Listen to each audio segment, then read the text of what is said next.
Konceptet bag er, at de for tidligt fødte børn, de er jo små og ikke spor færdige, når de kommer ud af maven.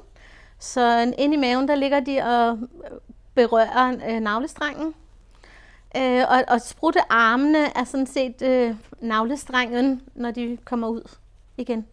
Jeg er passioneret omkring det at lave sprutter og det at vaske og pakke sprutter, fordi min egen søn han er født 11 uger for tidligt. Der havde han en kanin, han brugte rigtig meget, og da sprutterne så kom, og jeg i et ugeblad så om sprutterne, så tænkte jeg, at det her, det vil jeg rigtig gerne støtte op om og være en del af.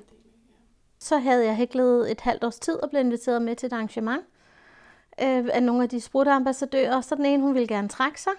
Så tænker jeg, det vil jeg gerne det her, fordi det er et rigtig godt initiativ, og det er til glæde for rigtig mange. Hej, jeg hedder Pernille, og jeg er sprutteambassadør.